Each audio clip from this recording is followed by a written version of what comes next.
ರಾಜ್ಯದ ನ್ಯಾಯಾಲಯಗಳಲ್ಲಿ ಬಾಕಿ ಇರೋ ಪ್ರಕರಣಗಳ ತ್ವರಿತ ಇತ್ಯರ್ಥಕ್ಕೆ ಕರ್ನಾಟಕ ರಾಜ್ಯ ಕಾನೂನು ಸೇವೆಗಳ ಪ್ರಾಧಿಕಾರ ಆಯೋಜಿಸಿದ್ದ ರಾಷ್ಟ್ರೀಯ ಲೋಕ ಅದಾಲತ್ನಲ್ಲಿ ದಾಖಲೆ ಪ್ರಮಾಣದ ಪ್ರಕರಣಗಳಿಗೆ ಪರಿಹಾರ ಸಿಕ್ಕಿದೆ.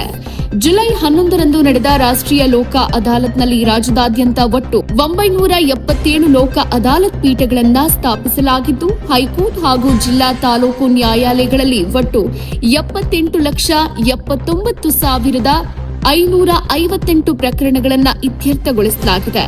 ಈ ಮೂಲಕ ಸುಮಾರು 3,017 ಕೋಟಿ ರೂಪಾಯಿ ಮೊತ್ತದ ಪರಿಹಾರ ದೊರೆತಿದ್ದು, ಮೋಟಾರು ವಾಹನ ಅಪಘಾತ ಪರಿಹಾರ, ಚೆಕ್ ಬೌನ್ಸ್, ಭೂಸ್ವಾಧೀನ, ರೇರಾ, ಗ್ರಾಹಕ ನ್ಯಾಯಾಲಯ ಹಾಗೂ ಇತರೆ ಹಲವು ವಿಭಾಗಗಳ ಪ್ರಕರಣಗಳು ಇತ್ಯರ್ಥಗೊಂಡಿವೆ.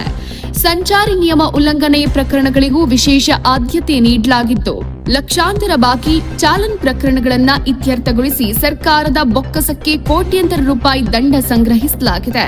ಈ ಬಾರಿಯ ರಾಷ್ಟ್ರೀಯ ಲೋಕ ಅದಾಲತ್ನಲ್ಲಿ 5 ವರ್ಷಕ್ಕಿಂತ ಹಳೆಯ 1899 ಪ್ರಕರಣಗಳು ಇತ್ಯರ್ಥಗೊಂಡಿರುವುದು ವಿಶೇಷ. ಅಲ್ಲದೆ 315 ದಂಪತಿಗಳು ರಾಜಿ ಸಂಧಾನದ ಮೂಲಕ ತಮ್ಮ ಕೌಟುಂಬಿಕ ವಿವಾದಗಳನ್ನು ಬಗೆಹರಿಸಿಕೊಂಡು ಹೊಸ ಜೀವನ ಆರಂಭಿಸಲು ಮುಂದಾಗಿದ್ದಾರೆ.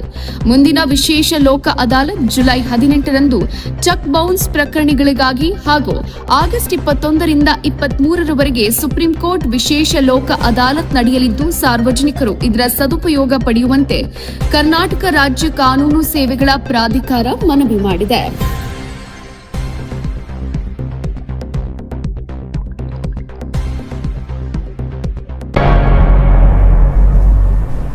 ಇನ್ನಷ್ಟು ಸುದ್ದಿಗಳಿಗಾಗಿ ನೋಡ್ತಾ ಇರಿ ಬಿಗ್ ನ್ಯೂಸ್ 24x7 ಕನ್ನಡ.